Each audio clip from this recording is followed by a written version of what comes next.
I still see that note sometimes when I close my eyes. The handwriting was calm too calm. Gone to check something. Don't follow me. That was 4 years ago. And yet, 3 nights ago, I swear I heard his voice calling my name in the wind. His name was Mark Ellery, my younger brother, and the only family I had left. He was a war photographer, the kind who ran toward danger, not away from it. We shared a small inherited cabin up in northern Montana, near the ghost town of Pine Hollow. Population 0. Or so we thought. The morning he vanished, there were 3 odd things. First, his boots were missing. Second, his camera was left behind on the counter, battery full, lens cap off. And third, the note on the fridge. The sheriff called it a suicide note, without the word goodbye. I called it nonsense. Mark didn't check something and walk into thin air. But when the search parties turned up nothing, no footprints, no broken twigs, no scent trail, the town moved on. I didn't. For months I drove the empty logging roads, scanned the hills, and even hired a tracker from Idaho. Nothing. Just the same stubborn silence, and the wind that carried pine needles across the porch like whispers. A year later, I started dreaming of him, always the same dream. He was calling me from a building, an old concrete mill, his hand waving from a broken window. I'd wake up sweating, hearing faint static, like a radio between stations. 2 weeks ago, while driving home, my scanner picked up a strange transmission on a dead frequency, just static at first, and a brief flash of a voice that made my stomach twist. Don't follow me. I slammed the brakes so hard the coffee spilled down my jacket. Static again, then silence. I glanced toward the tree line, and for the first time in years, I saw light flickering deep between the trunks. White, steady, mechanical, like a beacon. Curiosity is a cruel addiction. I should have turned the truck around. Instead, I went home, dusted off Mark's old map, and found the light pointed exactly toward the old Pine Hollow. Processing plant abandoned since the early 80s after a fire and a string of disappearances. Locals said it was haunted. I don't believe in haunted places, but I do believe in secrets. That night, before heading out, I found something new on my fridge. The same handwriting. Just 3 words. You're next, Eli. The sound of the refrigerator hum suddenly felt too loud. My knees went weak. My brother's handwriting was impossible to mistake. But who would have written it? The cabin was locked. Windows closed. I checked for footprints outside. Nothing but my own. I left it there. I didn't even take a picture.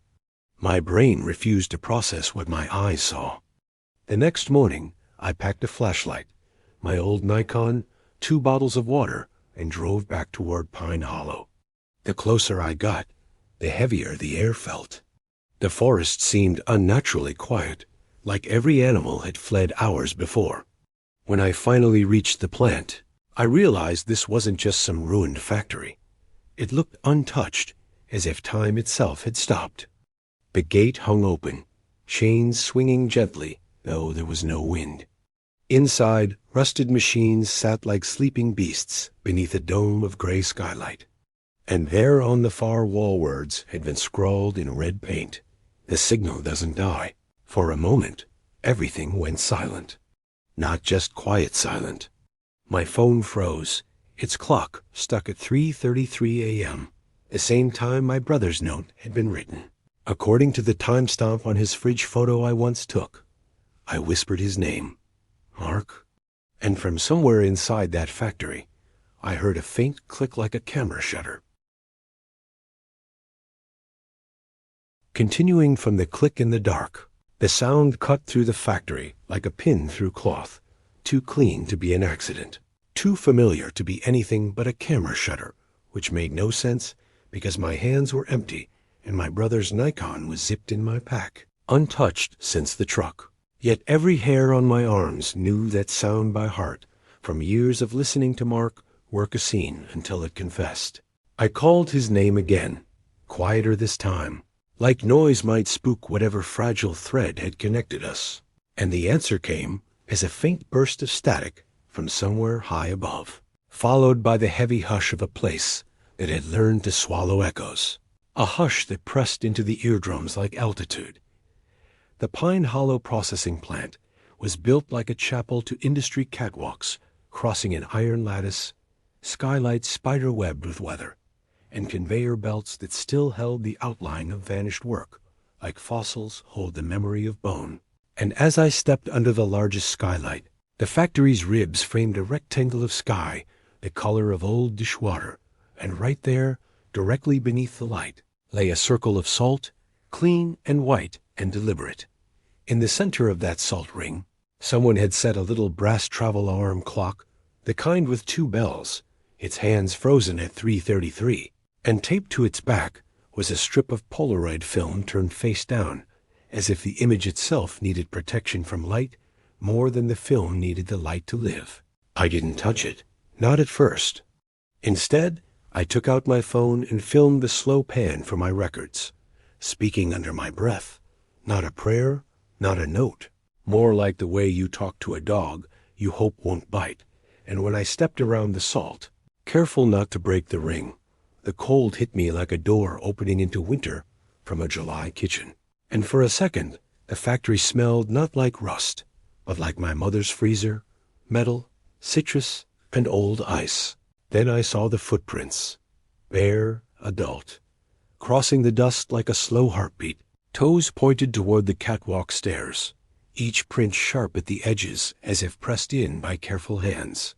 And between every third and fourth print, there was a faint smear, as if whoever walked was dragging something light, maybe a cord, maybe nothing at all, and I felt ridiculous for thinking the pattern was counting off threes until the chill of that clock's hour repeated the number in my head. Mark? I tried again, and the factory gave me a new sound in return. A fluorescent light buzzing to life down a corridor, stuttering itself awake in a wash of green-tinted hum. And as it warmed, the hum rose in a clean, steady tone like a tuning fork, and the words painted on the wall, "The signal doesn't die," seemed less like graffiti and more like instruction. The corridor led toward the control room, a cube of glass and wire perched like a lifeguard stand over a dead sea. And on its door, in grease, someone had drawn 3 vertical lines like tally marks, and below them a 4th line crossing through, and a gap that a single mark alone, as if counting had been interrupted mid-ritual. I climbed. The stairs whined under my weight, and the handrail left a black smear across my palm that smelled faintly of ozone.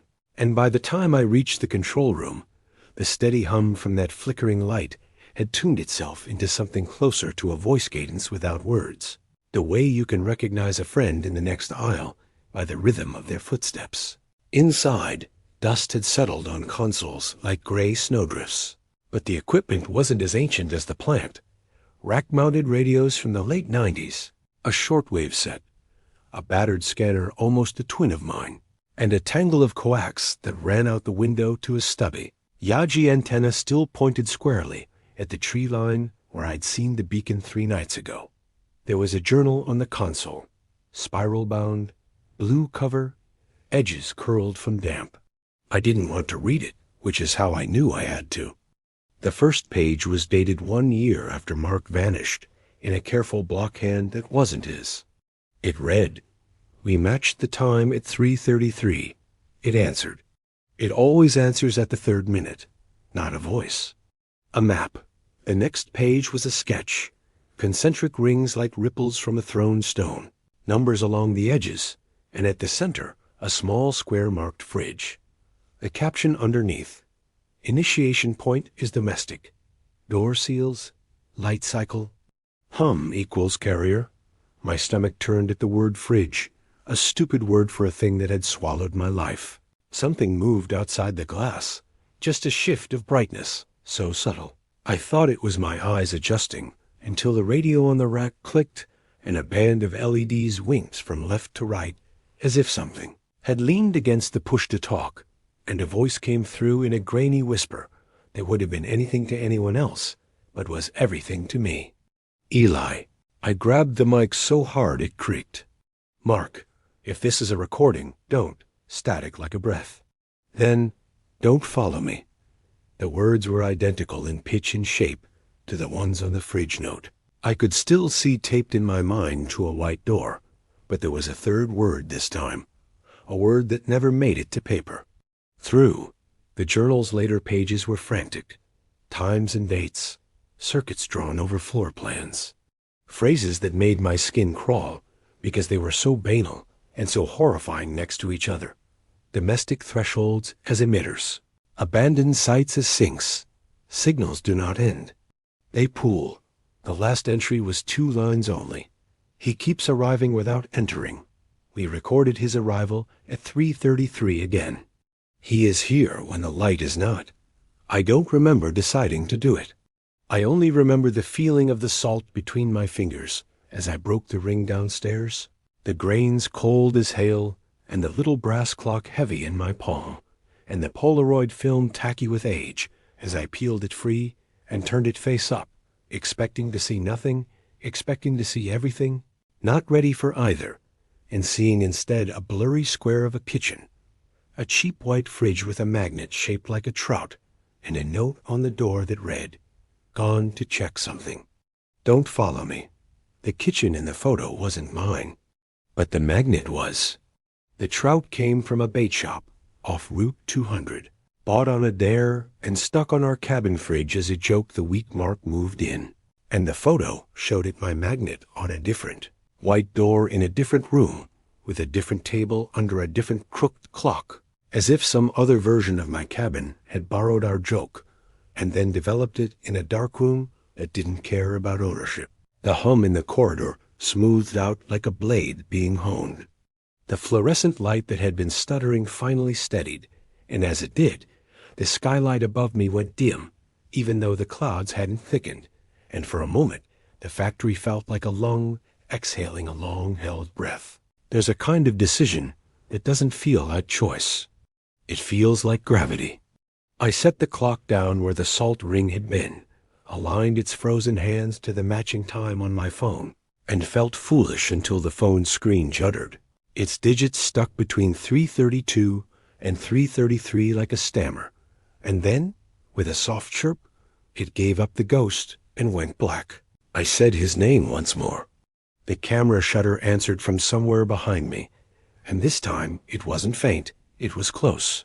The air pressure changing the way it does when a bird launches next to your ear, and every instinct said run, except the oldest one, the one that had dragged me through a year of empty hills, the one that hears a voice and moves toward it. I turned toward the catwalk shadow and saw a man standing at the far rail, a silhouette against the weak skylight, his shoulders narrow and familiar, one hand lifted in a wave I knew without knowing why. And as I stepped forward, the factory did that quiet thing again, the hush that isn't silence but its shape, and the man lifted the other hand, not in greeting but in warning, palm out, and the gesture was so precisely my brother's that my knees almost gave. He mouthed a word I couldn't hear. Then the fluorescent light went out.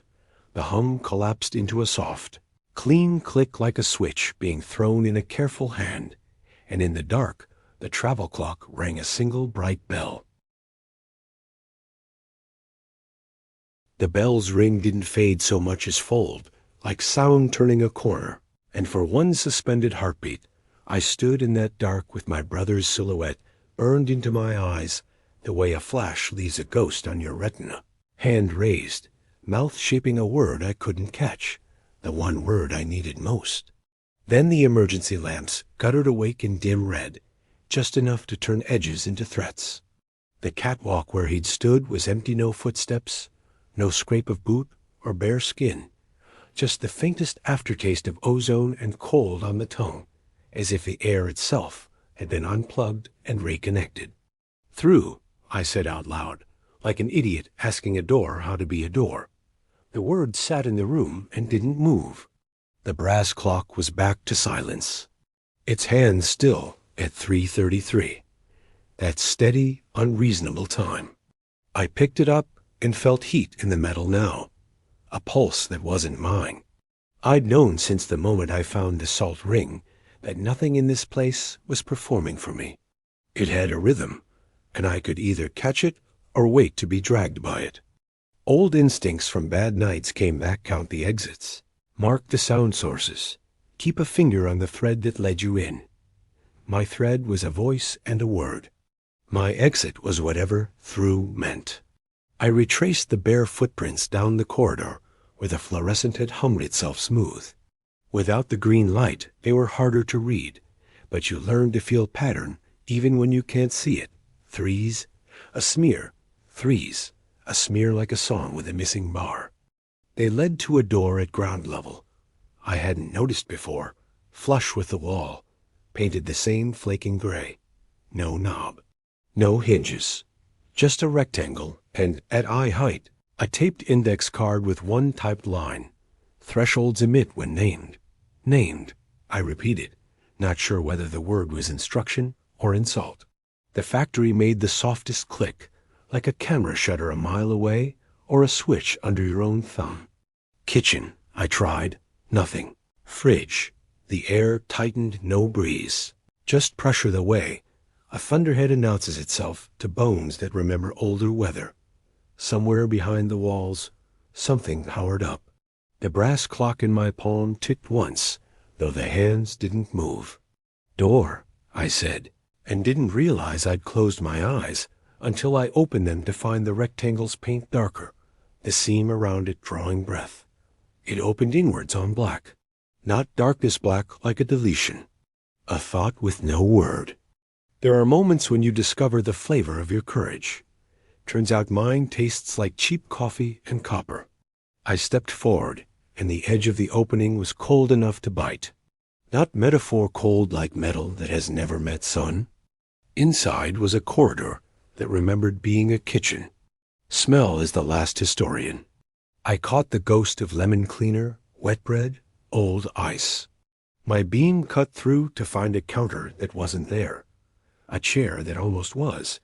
Outlines that thickened the way fog becomes rain when enough time goes vertical. At the far end, light pooled. A rectangle again. Familiar. I stepped into the pooling, and the corridor finished deciding. The world clicked places like Lego. The counter was there. The chair there. The table, wood worn smooth where hands had counted down bills and birthdays. And the fridge white hummed steady as a heartbeat. Trout magnet just below eye level. The joke I'd carried from a bait shop to a grief I still refused to name. This wasn't my kitchen. It was ours. From a cousin timeline that chose a shinier lamp and a different clock. The room wore our fingerprints, but not our dust. The note on the door was exactly where muscle memory said it would be. The paper wasn't yellowed. The ink didn't bleed. Gone to check something. Don't follow me. I looked for evidence like a man drowning looks for shore. The screws on the outlet covers were clocked differently from mine. The knife block held a brand we never bought. On the sill, a dead moth with blue on its wings we don't get in Montana, not this shade.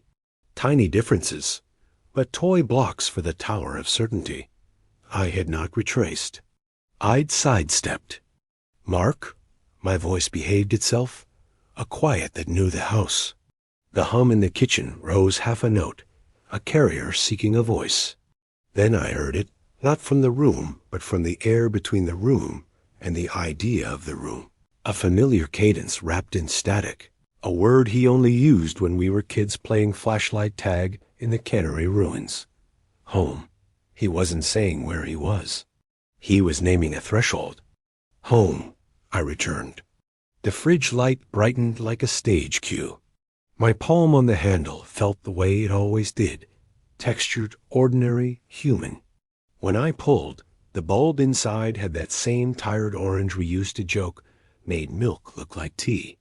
And taped to the top shelf, beside a jar of mustard with a label written in an alphabet I couldn't place, was a Polaroid, face down. I didn't turn it over, not yet.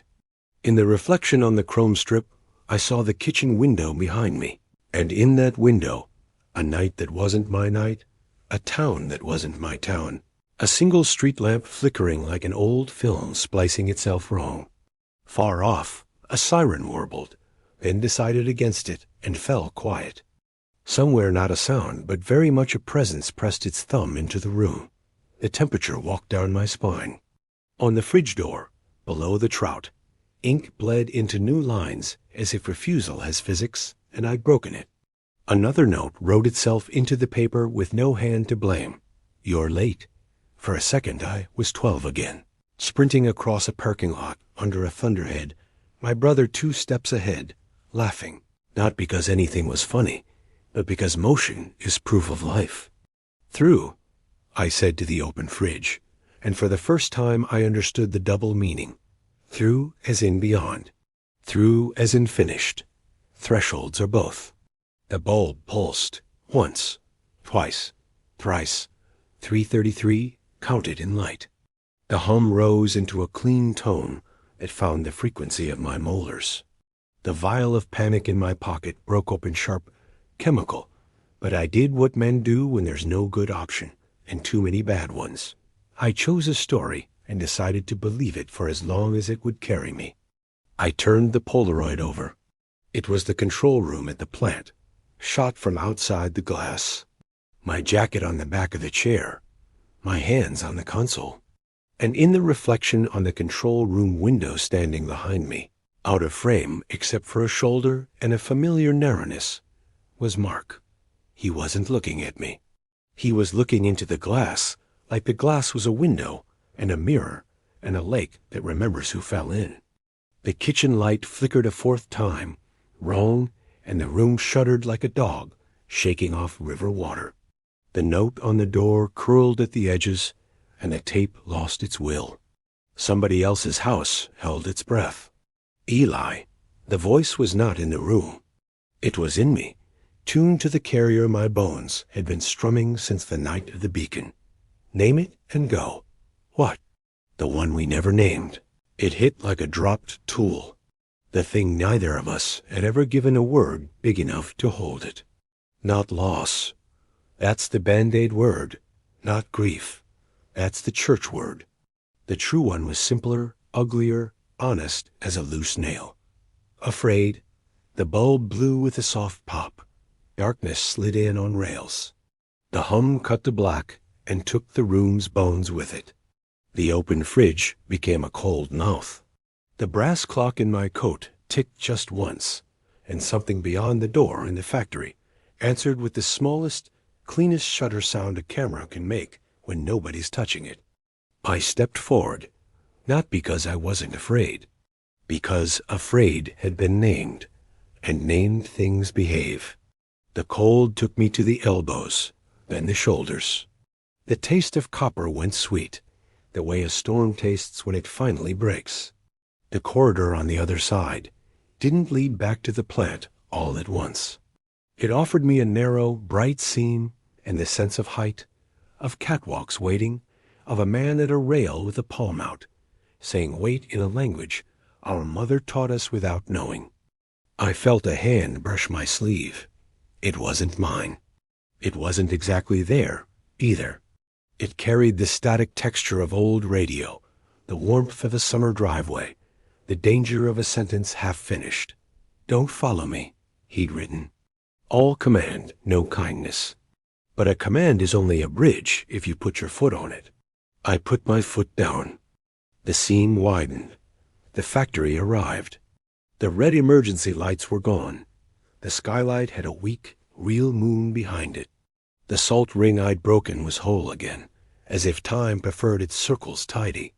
And standing inside it, barefoot, narrow-shouldered, hair a little longer than memory, was my brother, Mark. He smiled the small, private smile he wore when a shot lined up without him forcing it. He lifted his hand in that half-wave that is greeting and warning both.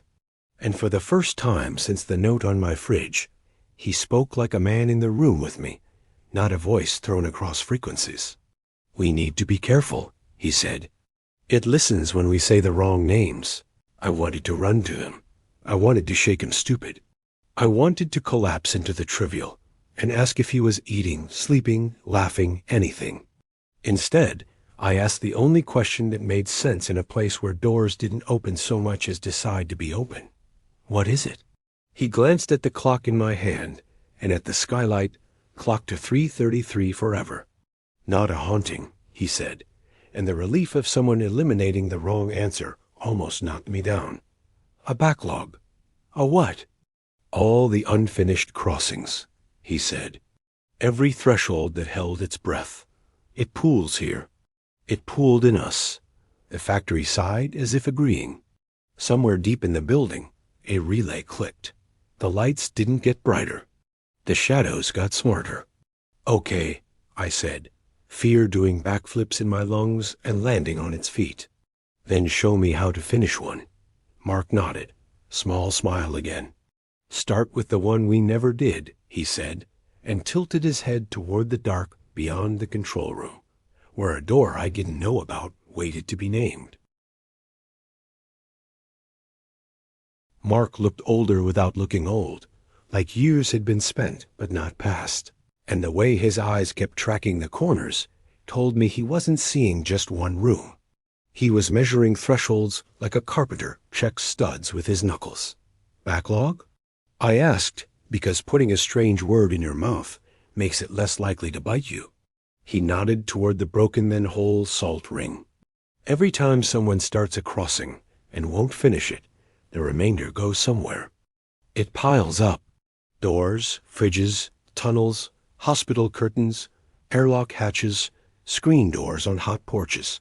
Anything meant for in-between becomes a sunk. And this plant?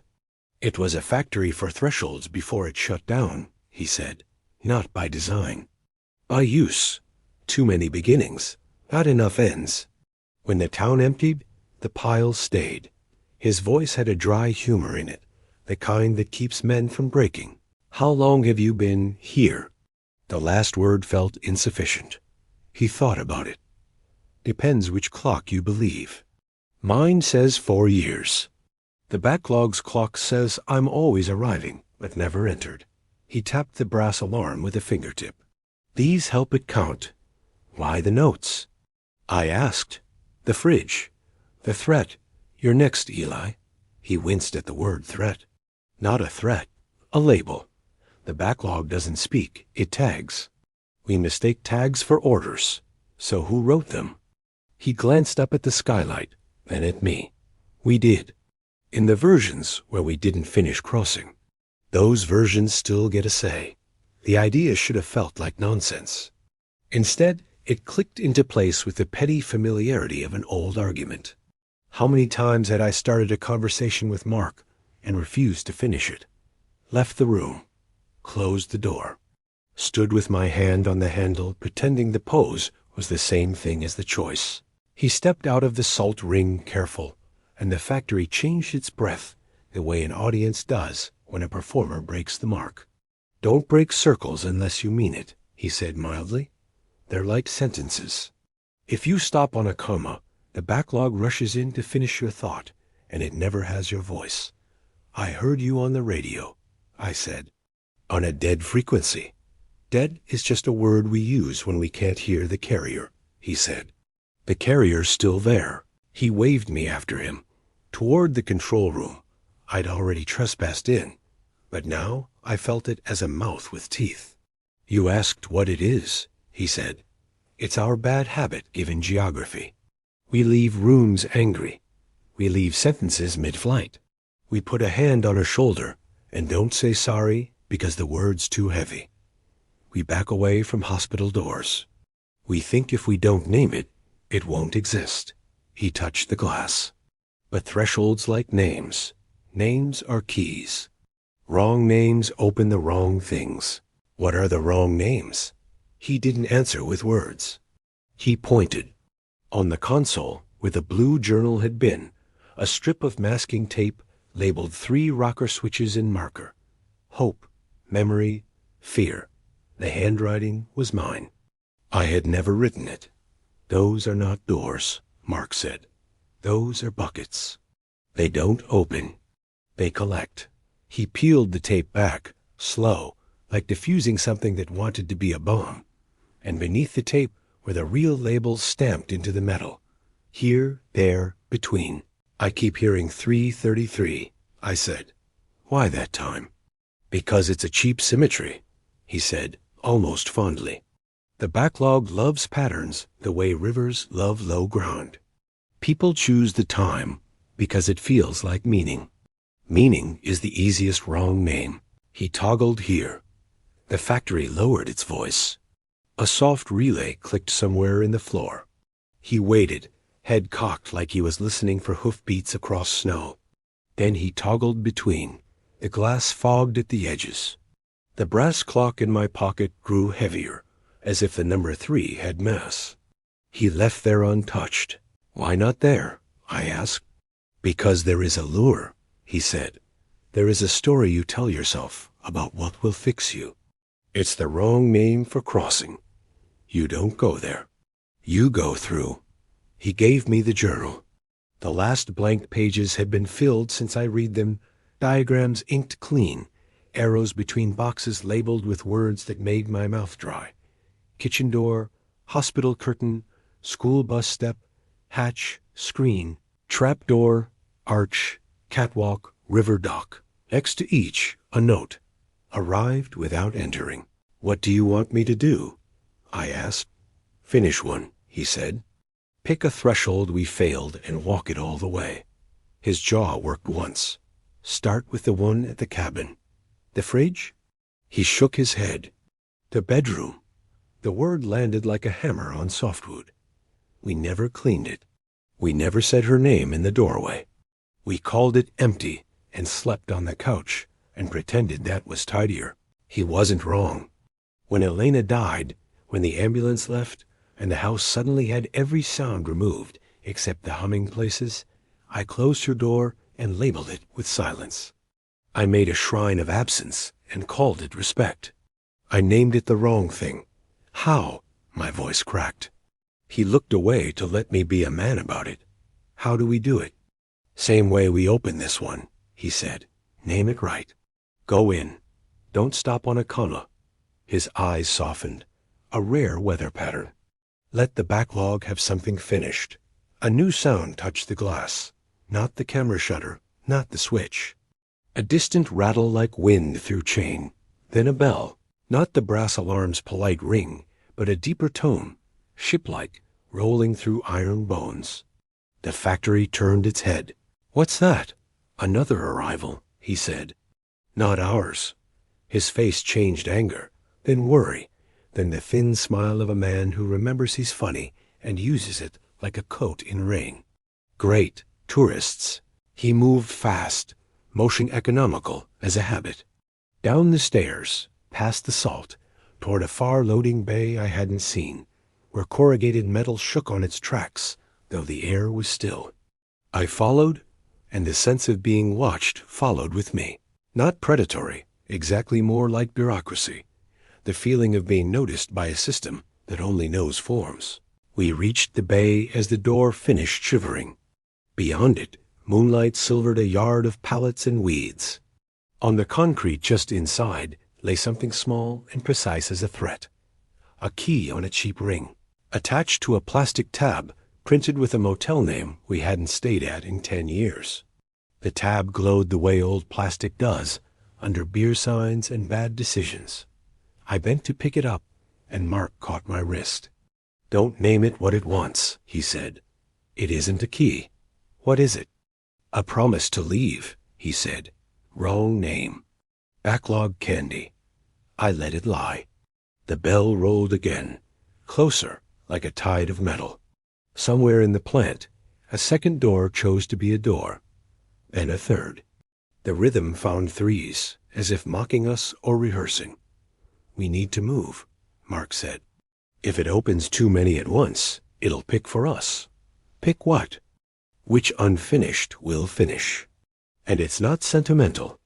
He pointed toward the catwalk that overlooked the oldest part of the plant, a nest of conveyors strangled with vines that had no business growing inside. It likes the big ones, he said softly. It likes the ones with teeth. I didn't ask what he meant. The word formed itself in my mouth anyway, a taste I'd avoided for years. Elena, I said, not to the room, but to the space where rooms become stories. The factory did that breath change again, interested. The bell hushed as if listening. Mark met my eyes. There was relief there, and fear, and a joke he didn't tell, because the moment had finally grown to fit the right name. Good, he said. Now don't stop. We stood at the top of the catwalk, the factory laid out below like a map of old mistakes. And when Mark said, "Start with the one at the cabin," the plant seemed to lean in, metal settling, as if even the building wanted to hear how it ends this time. He took the brass clock from my hand and set it on the rail between us. "Don't worship patterns," he said. "Eyes on the frozen hands. Use them. Then put them down." The relief in his tone was its own kind of warning habit masquerades as help until it doesn't. What if it won't let us choose? I asked. The bell, farther now, rolled once and died, like thunder remembering itself late. "Then we keep our pace," he said. "We don't sprint because it shoves, and we don't stall because it sulks." He half smiled, the old coaching voice back. "Pacing is a choice, Eli. Make it before fear makes it for you." Down on the floor, a bay door trembled and then stilled, the backlog showing off the toys it had collected. An abandoned place prefers suggestion to spectacle. Every half-open hatch is an invitation to finish the story the wrong way. We moved. Not fast, not slow. The factory rewarded the rhythm lights didn't flare. Shadows didn't sharpen. We took stairs in steady threes, and when the railing groaned, Mark tapped it with 2 knuckles, like he was telling a skittish horse where his hands were. "You're sure it's the bedroom?" I said.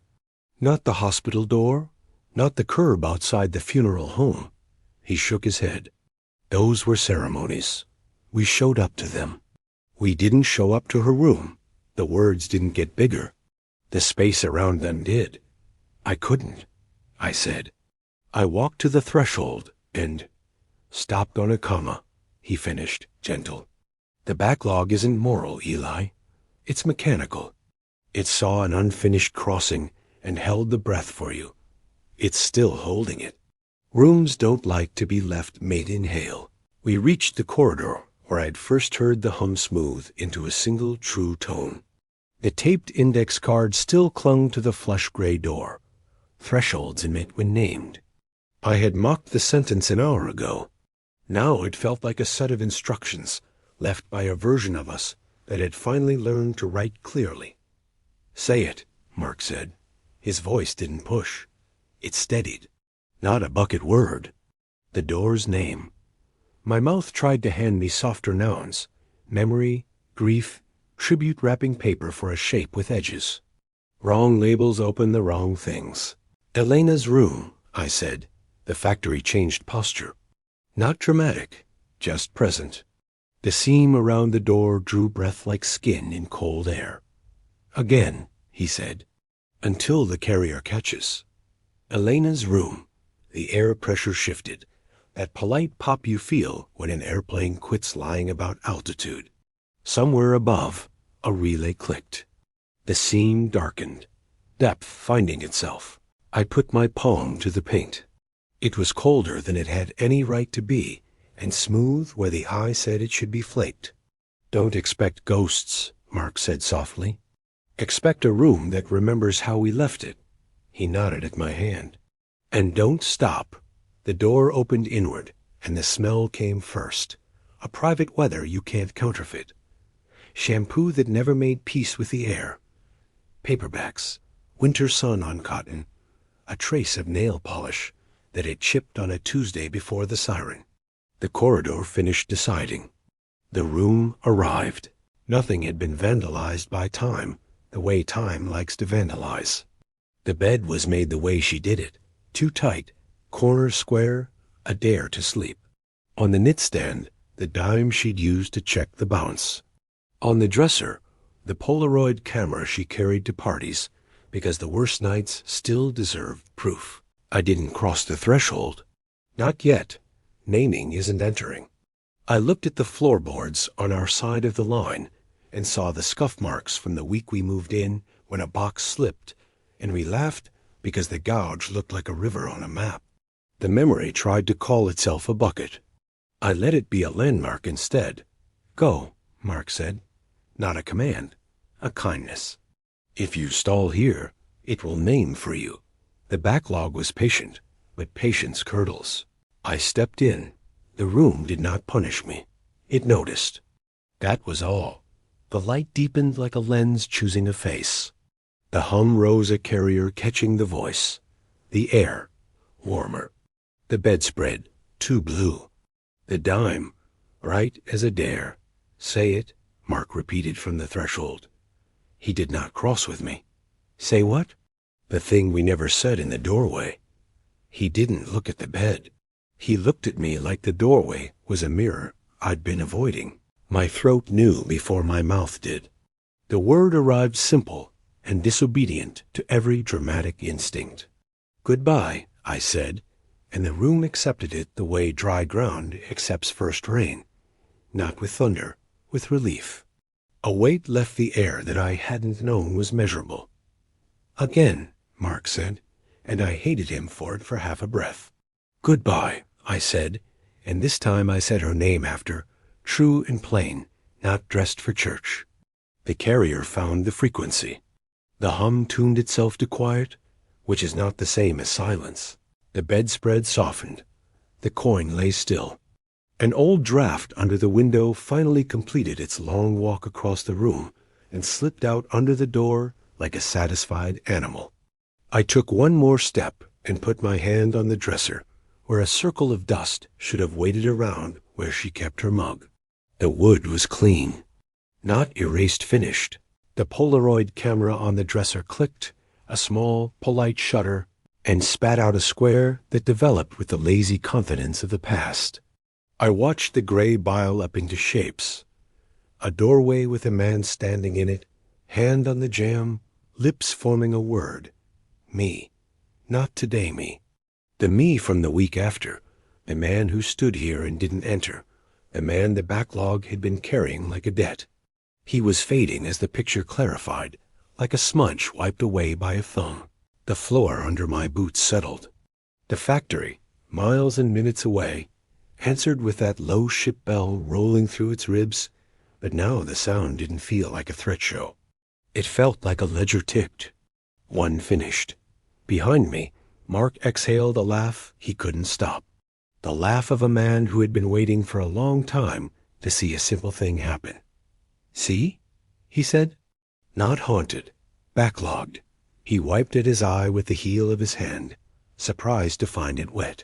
I turned, and in the doorway he looked thinner than the shadow he cast. The backlog had been carrying him, too, a man always arriving, never entering. Does this pull you out? I asked. Does finishing one let you go? His smile turned rueful. If only endings were that obedient, he said.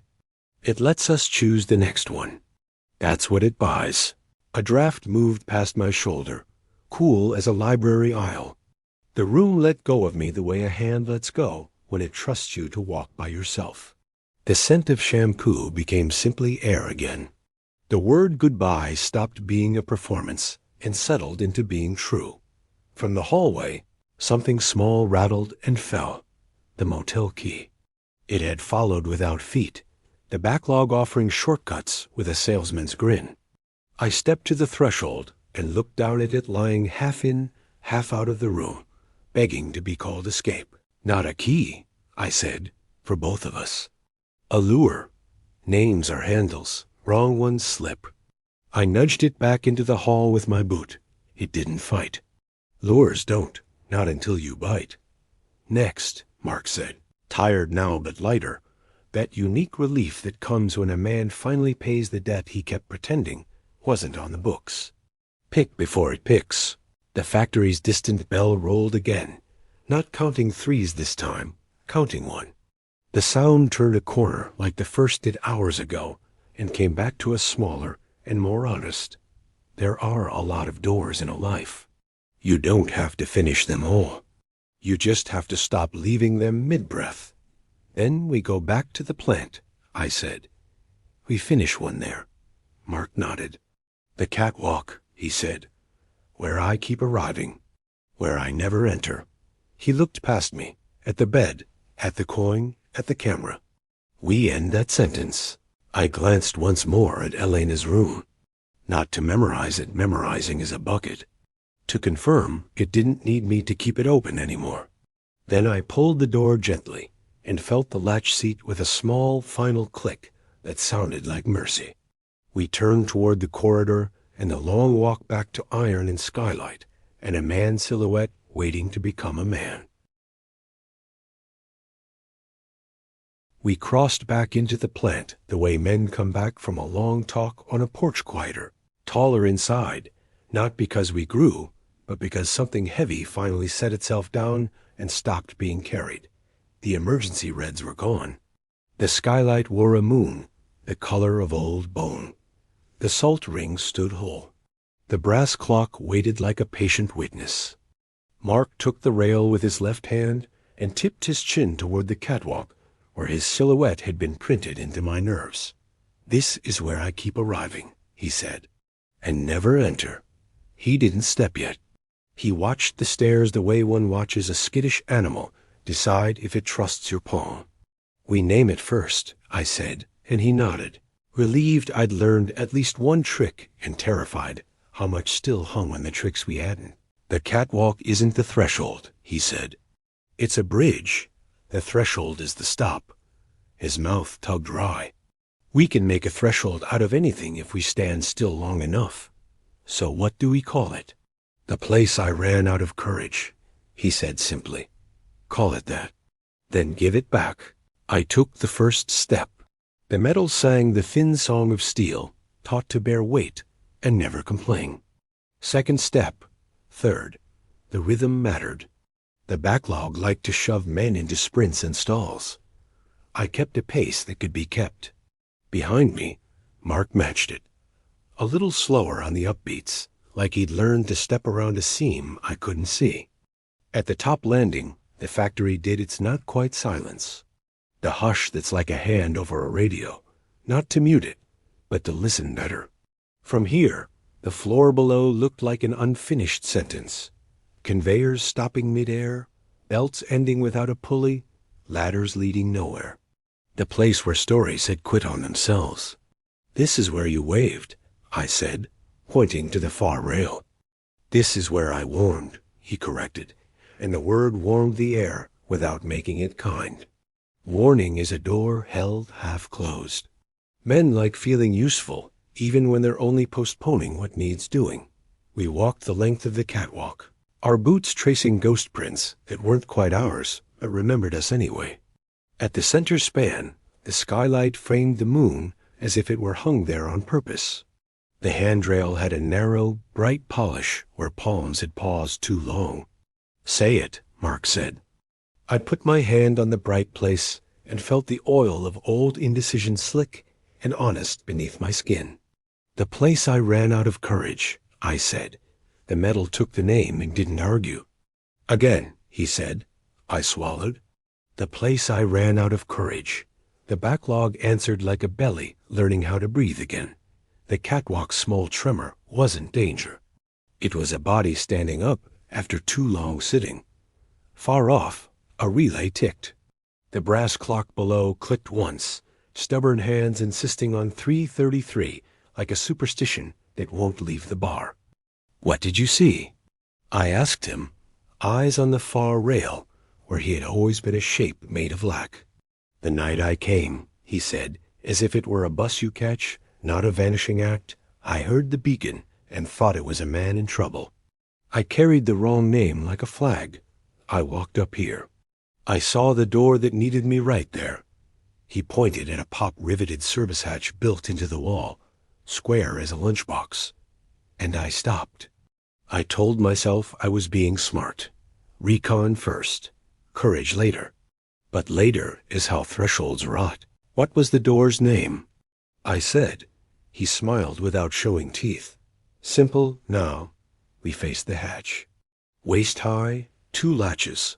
Warning label half peeled and half a joke. Authorized personnel only.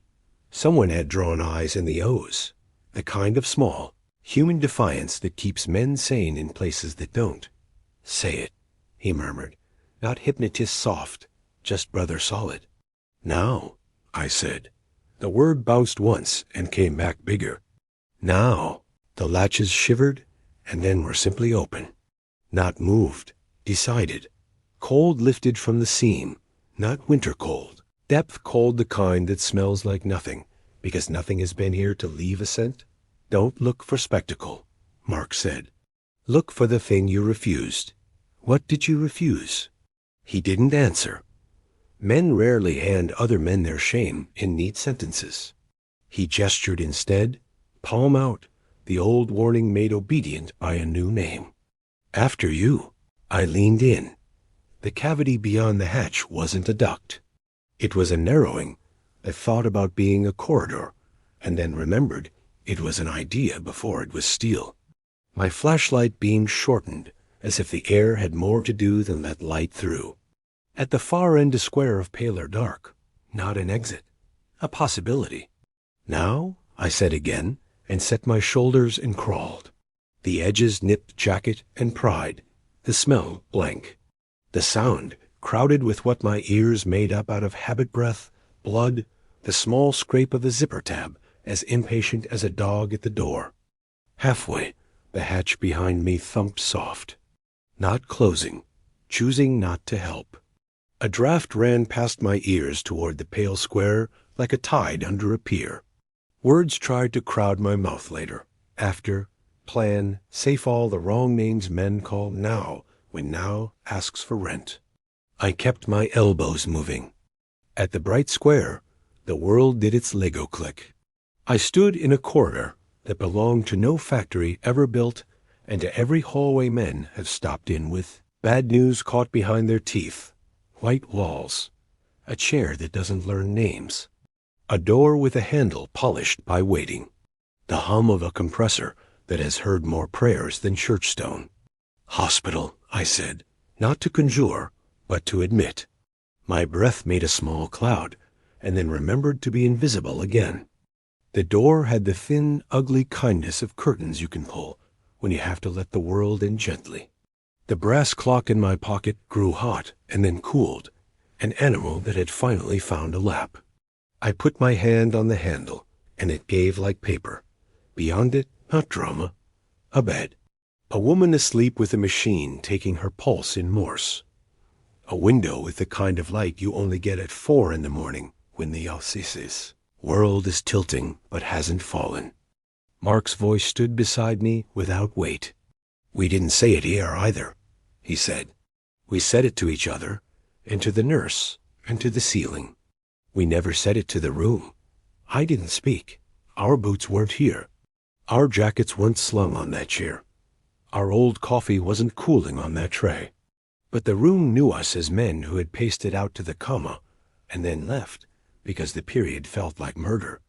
Now, I said to the curtain and pulled it, and the fabric moved with a sigh of a job finished at last. No thunder.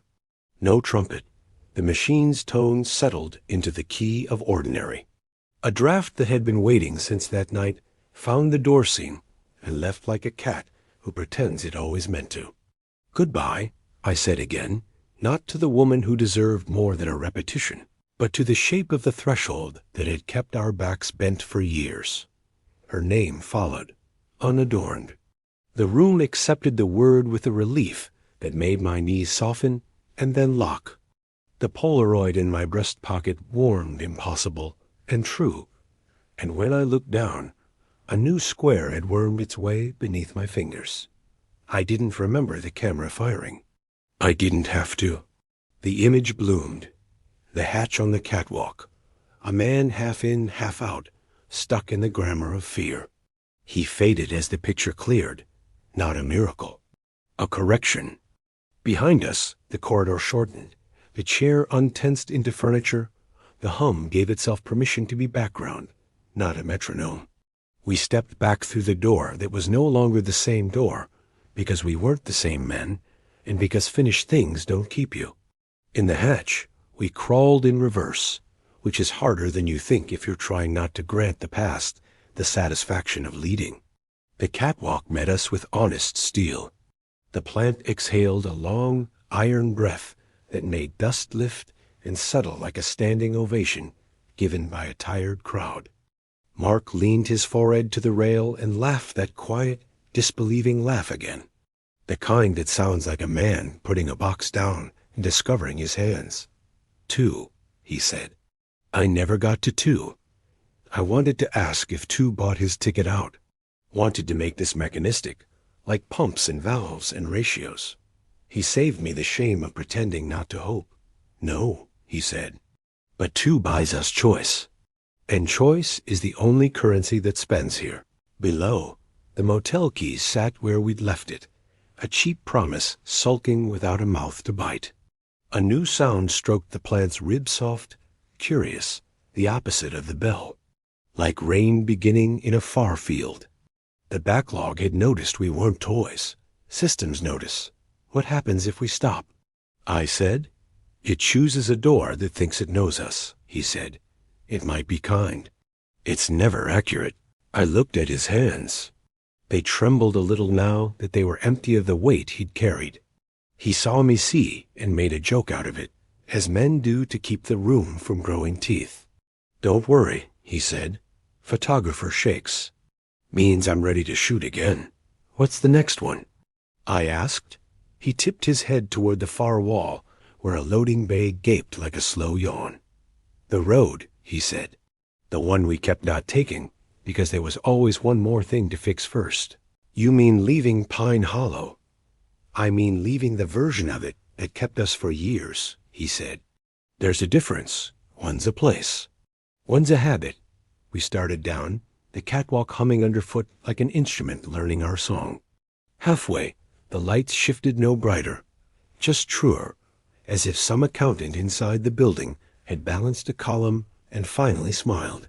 On the floor, between pallets, a path had cleared itself where there hadn't been one. Not magic. Memory admitting the route it had always known. The moon found the lane like a favor. At the threshold of the bay, I paused, not to pose, to name. The road we didn't take because we were pretending the house could heal us, I said. The night beyond listened. The weeds at the edge stood still like men at parade rest. Far down the yard, a chain-link gate considered. Mark touched my shoulder, a small square weight like a period at the end of a sentence that earned it. Now, he said. We stepped together. The air outside had that good, empty cold that wraps a man and reminds him he's got a furnace in his chest for a reason. Tires in the distance whispered a story about people going home from shifts we'd forgotten exist. The gate gave not because we pushed hard, but because it was time, and time is a door when you name it right. On the road, the night bent a little, making room. We didn't celebrate. We didn't look back to guarantee the shot. We moved at a pace we could keep. Behind us, somewhere deep in the plant, the bell rolled once, smaller, then a second, smaller still. Not an alarm. A count. The ledger adjusting. 3? I asked. Don't ruin it with math, he said. Math is a beautiful thing, but not here. Here, the right names beat numbers every time. We walked. The beam of my flashlight brushed the trees and brought out their green in the way moonlight never manages. A fox moved across the lane without interest in us. Far off, down the grade, a beacon flickered where the forest thinned. Not the one that called him years ago. A new pulse, not a lure. A rhythm. What is that? I asked. Home, he said, and this time he meant a direction, not a trap. The version where we finish things. The one we've been edging around for years. I let the words sit in my chest and warm the room. We kept the pace. We kept our names straight. We let the night carry what it was built to carry and nothing more.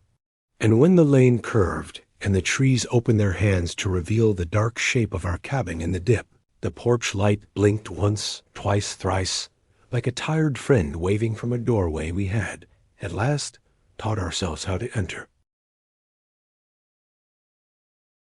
The porch light blinked its 3 little blinks, not as an omen, not as the plant's cruel joke, but like an old friend stretching before a hug. And for the first time in years, the cabin didn't look like a shrine to what we'd lost. It looked like a place built to be entered and left without ceremony. Mark slowed at the top stair. He always had that tiny pause, a quarter beat he used before stepping into a room cameraman's habit, letting the light tell him what it wanted. He breathed in, measured the hum of the house, and nodded once, as if to a sound he recognized.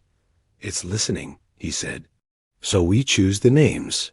The trout magnet was where it belonged, stupid and perfect, a joke that refused to sour. I let my hand hover over the knob, because hovering was my disease, then gripped it and turned without giving myself time to name it fear. Inside, the air had the honest temperature of wood that's been sleeping. No stage chill, no museum heat. Just a room relieved to be a room again. "Rules," Mark said behind me, counting on his fingers like we were about to fix a lawnmower. No bucket words. No bargains with lures. Steady pace. If it tries to hand you spectacle, ask for ordinary. If it hands you ordinary, say thank you. He half smiled. "And if we screw up together." I laughed, surprised by the sound in this house. It didn't echo. It landed. Together, then. The living room offered itself in simple terms. Couch with our bad back molded into it. Coffee table with the dent from that New Year's bottle. The map of logging roads still pinned above the bookshelf, like we might head out for elk at dawn. On the mantel, the Polaroid of the 3 of us at the river. Me, Mark, Elena, sunburnt and full of beer and plans. I didn't look away, and I didn't look too long. Ordinary, ordinary, ordinary? "We have one more here," Mark said, softer. He tilted his head toward the narrow door under the stairs. The closet with the vacuum, and the winter gear, and the box with the photographs we hadn't sorted. Because sorting would have been a kind of ending, and endings scared us in the innocent way a dog is scared of thunder. "We called it storage," he said. "Wrong name. What's its right name?" He didn't answer. Not because he wanted me to guess for sport, because the backlog hates parrots. Thresholds accept true names or none. I put my palm to the door and felt the fur of the coats through the wood, the plastic of the sled, the guilt of 1,000 small postponements. The word came like a splinter pushed out by new skin. Kept. The scene cooled. The hinge whined in that old friendly way that says oil me when you get a minute, not because I'm punishing you, but because I'd like to be useful longer. Inside, the coats, the sled, the vacuum mouth yawning like a beached fish. And the box, not sealed, not taped, waiting like a dog at a window. I sat on the floorboards and pulled it toward me. The house tilted a degree, not physically morally, maybe. It approved. The first handful of photos were the usual archaeology. Birthdays misstated in marker. Alana's shoulder in a dozen frames where she ducked the camera. Mark's eye squinted against a sun he couldn't stop chasing. Then the stack changed feel. Heavier paper. A Polaroid deck from a summer we tried to forget by calling it busy. The top image developed a thought it had held for years. A doorway. Ours, me in it. Turned sideways, about to leave and not going. Behind me, a light on down the hall, the bedroom door closed. In the reflection on the glass of the frame beside the door, a ghost of a man with a camera. The caption, in Elena's sharp, blocky hand, "Finish your sentences." My throat closed and then opened like a storm that finally decides where to go. "Okay," I said to the box, to the door, to the house, to the woman whose handwriting hurt and healed at once. I put the photo on the table, not an altar. A place for coffee to sit beside it while life continues.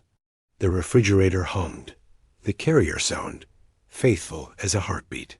I stepped to it and opened the door, because pretending food wasn't in there had been one of the dumbest rituals of my grief. Inside, Ketchup a month past brave. Eggs good if floated wrong. That jar of mustard with the label in that other alphabet. No, not that one. Ours. The joke brand Mark always bought because its name sounded like a sneeze. My eyes had learned not to panic at ordinary. They let the shells be shells. On the inside of the door, under the magnet, an index card I swore hadn't been there. Taped, crisp, typed, named the road. The backlog didn't threaten. It prompted, like a good teacher, like someone who believes you already know. Pine Hollow Road, I said automatically. The porch light blinked in annoyance, quick as a scold. Wrong bucket.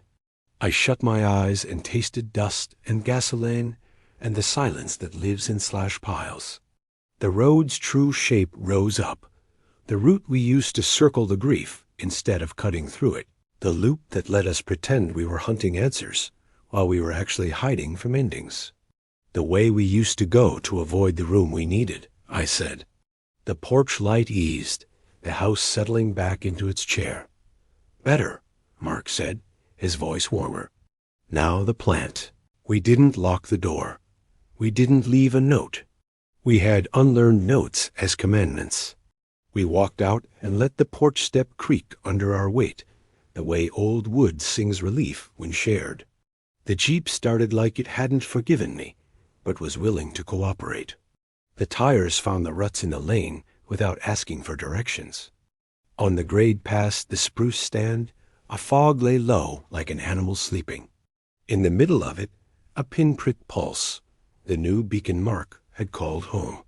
Not a lure, a rhythm. It kept time with something steadier than fear. I matched my breathing to it without meaning to. My hands loosened on the wheel. You know it's not over, I said, to see how much hope I was allowed without drawing fire from whatever gods kept score. Mark nodded, eyes on the fog. It's never over, he said, but the sentence wasn't a threat. Not for people who keep choosing. The plant rose black and square against the boiled milk sky. Not a skull, a place. The gate swung, not courtesy, not malice, just range of motion.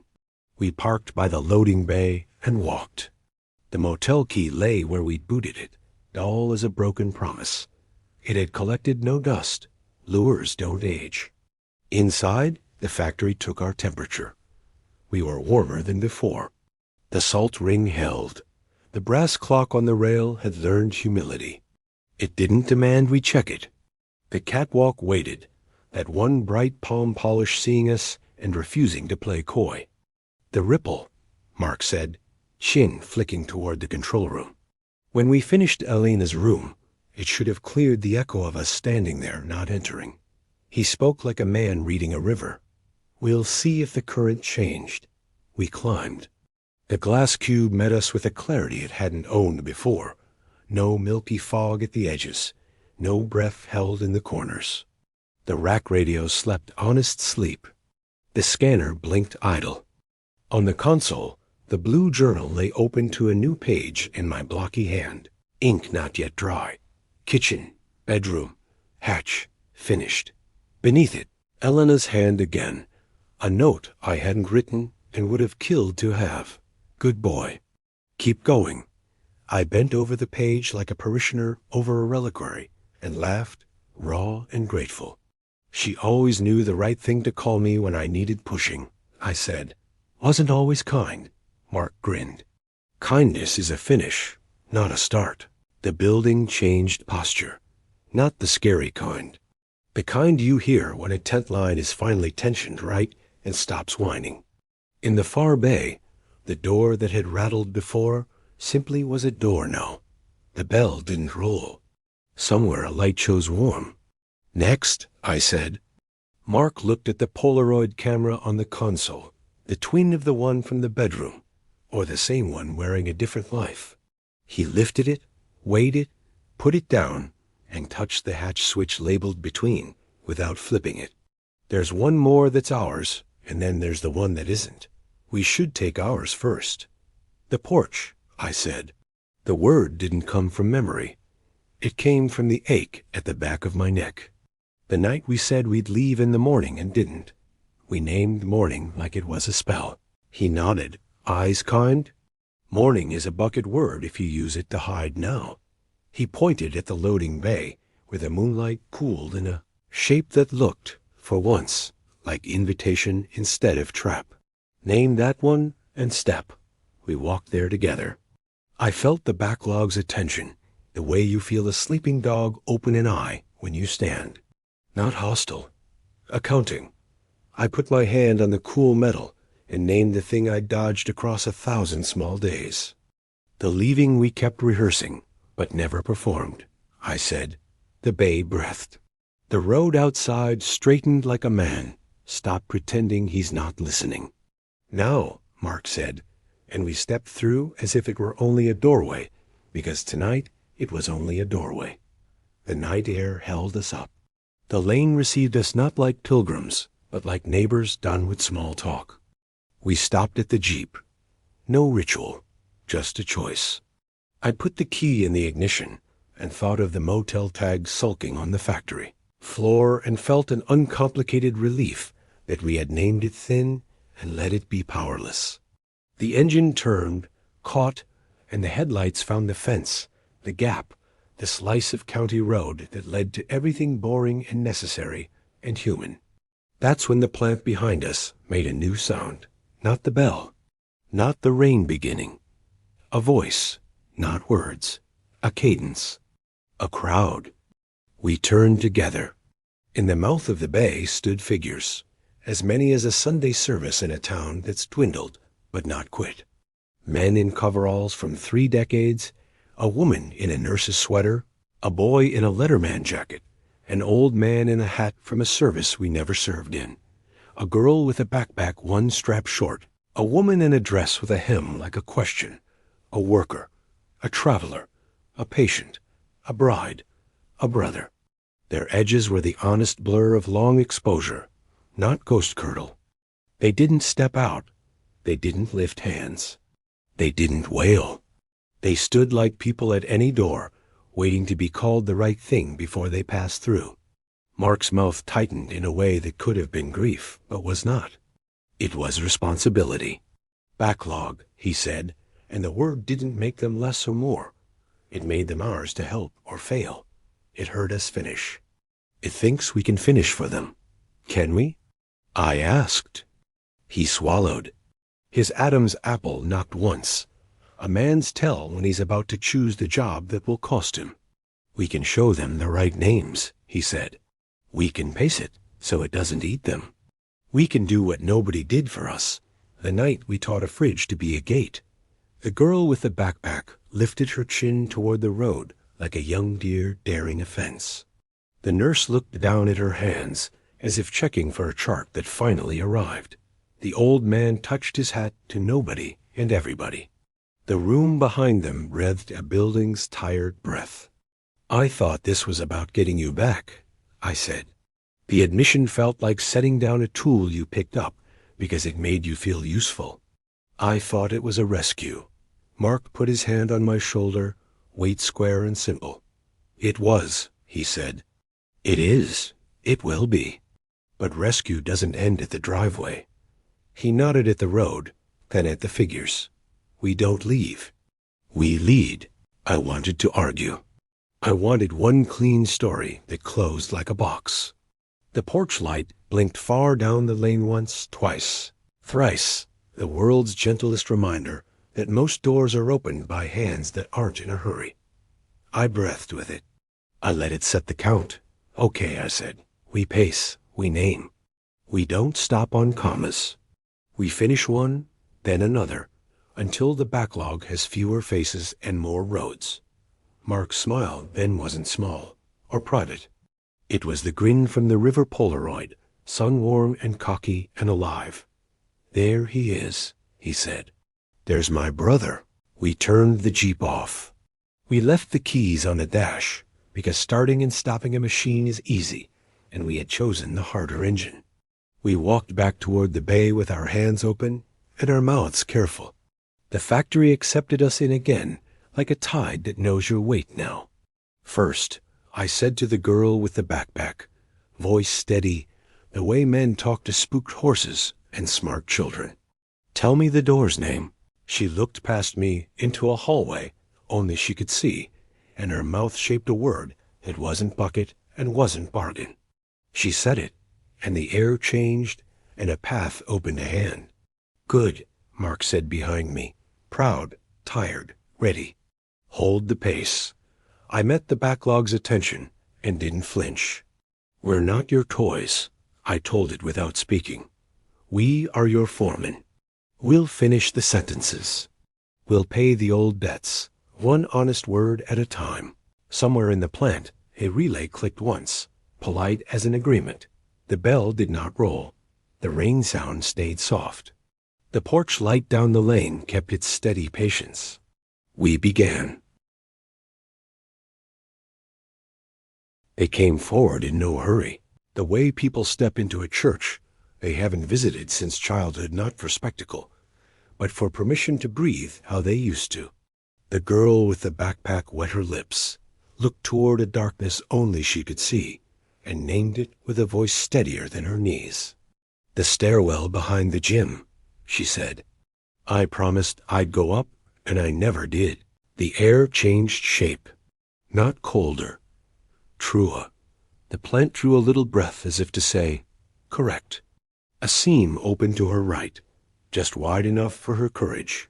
Mark stepped half a pace behind her, palms open, the old field coach with better plays now. "No bucket words," he reminded, gentle. "No someday. Pace it." She nodded and walked, not fast, not slow. The seam accepted her like a sentence that had waited too long for its last word. One by one, they named and went. The nurse murmured, "Curtain, bed 3, family room light," and whatever had kept her wrist bones tense for a decade unclenched, as she stepped into a corridor painted with the half-gloss that hospitals prefer when they mean to outlast tears. The old man tipped his hat to a door only he could see. "Garage," he said. She wanted the Buick sold. I said I'd do it when the weather turned. The bay breathed, and he chuckled at himself, a quiet human sound that makes machinery behave, and went on through to a spring that had been waiting inside winter the whole time. A man with a coal-scuffed jacket touched the rail and whispered, "Cage gate, level 2. Should have locked it." He did finally, with the exact turn of wrist he had promised his own conscience years ago. The plant's iron bones hummed a note that wasn't approval and wasn't judgment, just the relief of a ledger corrected. A woman in a dress with a stubborn hem looked toward a car door in her own small night and said, "No," aloud like a right name for once, and the scene closed for her, not against her, with the kindness of a door that refuses to betray. We didn't rush them. We didn't soothe with pretty words. We kept the count. Open, step, finish, breathe.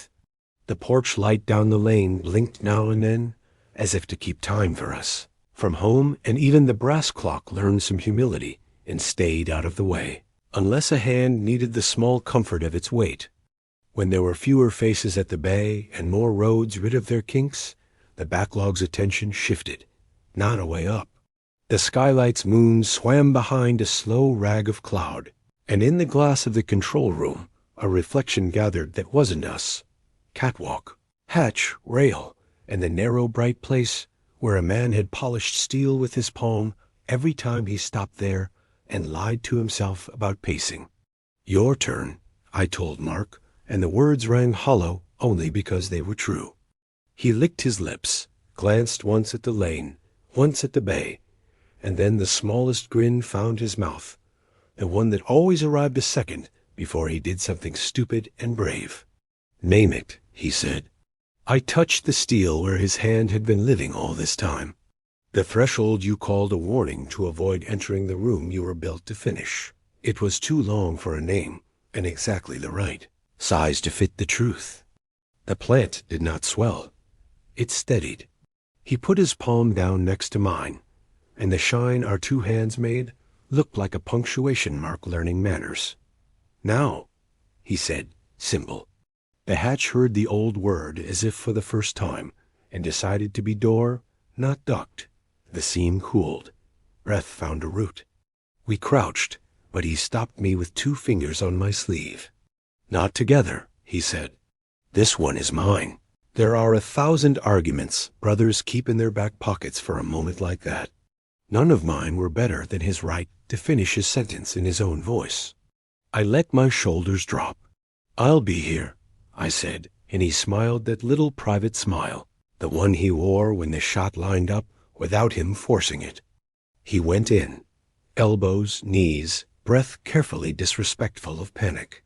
Halfway, he paused, not the old pause that earned him this backlog of unfinished. A chosen one, a craftsman's moment to see the thing before he made it different.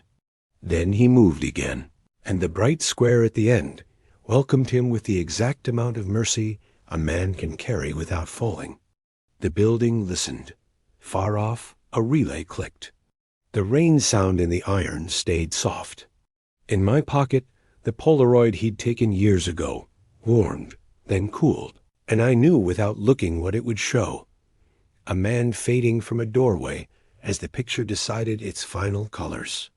When he came back like a man who had crossed a room and turned on a lamp changed in the precise way light makes truth obvious and kindness possible. He climbed out, stood, and put his forehead against the rail, laughing once, a single sharp bark that shook something loose and let it fall benignly to the floor of his life. "That was it," he said. "It was never haunted. It was an apology I owed myself. I kept trying to pay with other people's cash. The remaining figures at the bay fewer now. Clearer watched him with a relief that had nothing of worship and all of recognition. Finishers recognize finishers.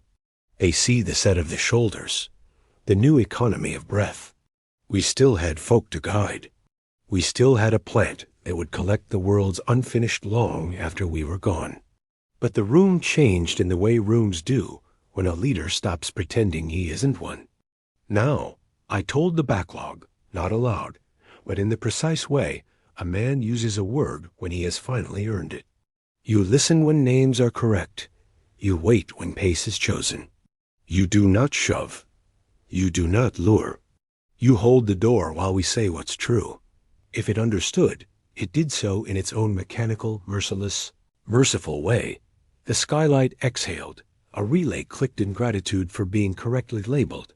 The bay stopped twitching like a dog hearing fireworks. The brass clock kept its hands to itself. One last face waited. Not Elena's. Elena was a road finished. A room closed gently. A word said fully. This was a man in a suit too polite for our county. Tie crooked the way an honest day makes ties honest. He looked at me like men look at other men on the edge of a bar fight they don't want. "Office door," he said. Said I'd resign. Typed it. Didn't hand it in. I wanted to ask him 1,000 questions about the violence sitting behind that sentence. Questions are a pacebreaker when they're for the asker. I swallowed them and gave him the only thing the backlog respects. "Name it again." "Resignation," he said, and flinched like a horse feeling a fly on its ribs. "Wrong bucket," I said. "The right one." He closed his eyes, saw what he had to see, and when he opened them, the word was smaller and worth more. "Leave," he said. Now, the seam opened, and he went through, jacket unbuttoned at last, hands empty for once. We stood in the wet silence afterward, 2 brothers, a building, a few honest machines, a road. The girl with the backpack waved from her edge of the world, then vanished into a stairwell that was never again a trap. The nurse smoothed her sweater as if wrinkles could be grateful for a life that keeps being folded and unfolded. The old man's hat tipped twice, once to us, once to himself. The crowd thinned in the way crowds should, not like smoke, like people going home. "Is that it?" I asked. "For tonight," Mark said. "For us." The plant agreed with an absence of drama. It offered no final bell, no light show, no taste of brass. It let the sound of our boots be the loudest thing as we walked to the bay and out into the kind of cold that makes a man alert without making him mean. We didn't lock anything. We have learned that locks are bucket words for fear. We did pick up the motel key at last, because litter is litter, and wrong names don't put garbage cans out for themselves. I flipped it to Mark. He smiled and sent it skidding under the tire of a forklift, where it became exactly what it is, a scrap of plastic under a heavy thing that doesn't care. At the Jeep, we didn't perform relief. We allowed it. I put the keys in and did not start the engine, because sometimes the most radical thing a man can do after years of running is sit. The porch light down the lane blinked its patient count once, twice, thrice, and stayed on, as if to say the door is the door. You don't need a ritual to cross it. What do we tell people? I asked. About? All this. Nothing, he said, and then, because he's kinder than he pretends, or everything. Tell them to finish their sentences.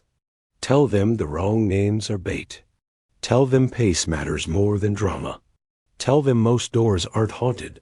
They're polite and tired and waiting for someone to walk through. And if they don't believe it? He shrugged, looking suddenly young the way men do when the world stops demanding the wrong things from them. We'll be here.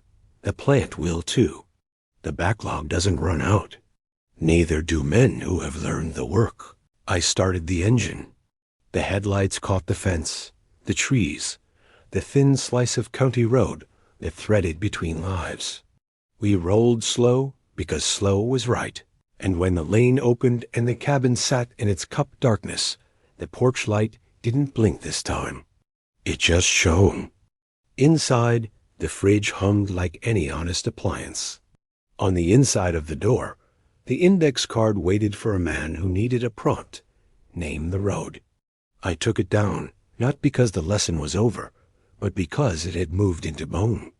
I put the card in the drawer, with the batteries and the tape, and the screws that fit no thing we own. And for once, it felt like organization, not avoidance. We turned on the lamp by the couch. We sat. The house accepted the weight of two men who had lived here badly and meant to live here better. The map of logging roads over the shelf was just a map again. The dime on the dresser in the other room lay still in a universe that didn't need it to bounce anymore. You hungry? I asked. Starving, Mark said, surprised that the word could be about food and not the old ache. I fried eggs like a man paying off a small debt with joy. He buttered toast with the seriousness of a surgeon. We ate like saints who have finally been allowed to stop pretending they don't like bread. After, when the plates were in the sink and the lamp made a circle of domestic sun on the rug, Mark stood at the doorway to the hall and raised his palm without thinking, the old half-wave that used to mean warning. Then he smiled at himself, lowered his hand, and simply walked through. We slept, not because we had earned it, because sleep is not a prize. It is a door you're supposed to use nightly. The fridge hummed. The house breathed. The road waited outside, without mood. Near morning, between the last stream and the first bird, the phone on the counter, which had been dead for half a day, lit up quietly and decided it was 6:06. A symmetry an accountant might find amusing. A message blinked. A photo received. No sender. No time stamp older than now. I opened it standing in the kitchen with sock cold on my feet. The picture was badly framed. One corner thumbed, the way a man shoots when he's laughing. It showed the plant's bay, empty as a church on a Monday, and the control room caught in reflection, and two men walking toward the road at a pace they could keep. No note, no command, no threat dressed as love. Just proof, the kind Mark always wanted, the kind Elena respected. I put the phone down, and the hum of the fridge sounded like a carrier signal waiting for the small, true words a life is built from. I said one, then another, then made coffee, because men who finish things still get mornings, and mornings are not spells, they're invitations. When Mark wandered in, hair pointing in the wrong directions like always, he squinted at the cup I handed him and grinned around the first burn. You hear that? He asked. The hum? The road, he said, tilting his head toward the window where the lane cut its honest line through spruce and habit. It's not calling. It's just there. Good, I said. We stood a long minute like that men, in a kitchen not waiting for magic, listening to the small machines do their faithful work, willing to go when it's time and willing to stay when it isn't, and absolutely, finally done with leaving doors mid-breath. If anyone ever asks where the trail went cold, the answer is easy and not cruel. It didn't. Trails don't go cold when you stop running from the rooms that know your name. They wait. They hum. They hold the door, polite and tired and patient, until you find the right word and step through. And if you listen afterward, on porches, in hospitals, at factory bays, you can hear other feet learning the same count. Open, step, finish, breathe. That's the work. That's the ending. And when the porch light blinks 3 times now, it's not the backlog calling.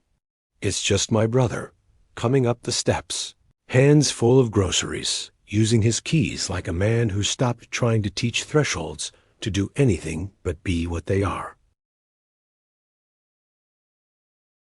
5 years teach a man new names for old rooms. The plant is still there, square as a promise, and so are we older, not old 2 brothers who learned how to pace a life without letting fear pick the tempo. The backlog never ran out. It got organized. People still come at odd hours, headlights washing the bay like shy confession, and we meet them with coffee that tastes like courage and a question that unlocks more than any key. What's the door's true name? The factory changed its weather. It doesn't perform for us anymore. It participates. The bell hasn't rolled in months, not because the work is finished, but because the house learned to breathe at the right parts of the sentence. We keep journals by the control room window, not to turn lives into lists, but to witness completions. Garage finished, classroom finished, ring returned finished. Half the pages are smudged with rain from nights the county forgot to hold back its weather. All of them are written in small, true words that stand up to daylight. Elena's room holds. It doesn't hold us. On Sundays, when the road chooses to be kind, neighbors who don't believe in haunted places bring pies they pretend are for the volunteers out at the old plant.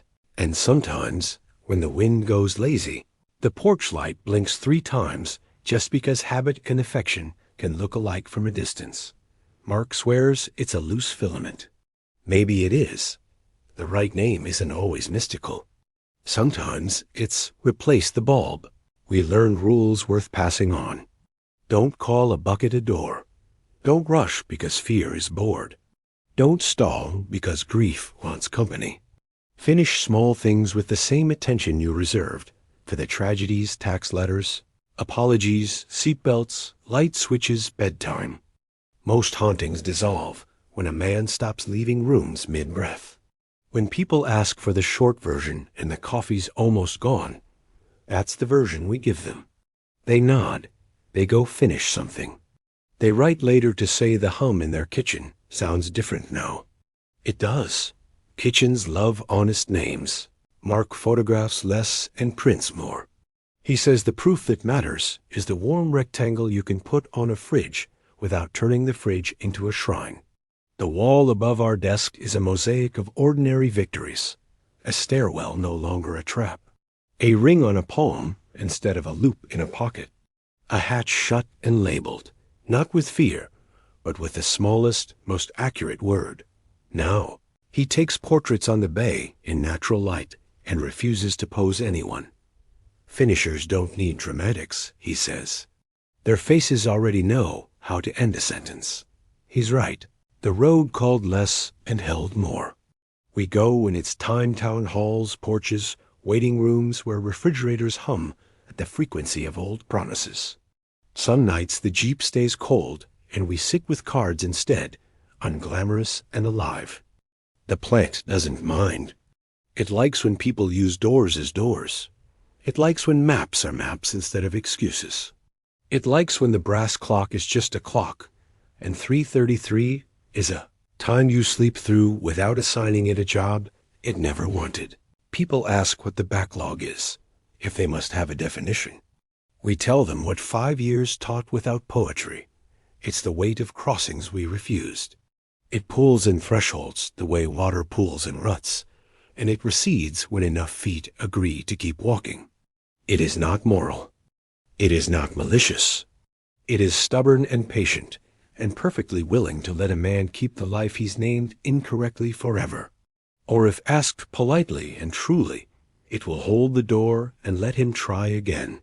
Sometimes, very early, a voice on the scanner rides the carrier like a child on a low wall, careful, delighted, unafraid. Through, it says, not as a warning, but as a direction you can live with. Those mornings, the fog hangs in the yard like a curtain that never wanted to be dramatic. We lift it, we don't worship it, and the road beyond is just gravel and frost and the long, simple work of finishing what we start. 5 years later, that's the only sequel worth promising. Open, step, finish, breathe, and if a porch light blinks 3 times, it's only because someone who loves you is on their way in, arms full of groceries, hands busy with ordinary grace.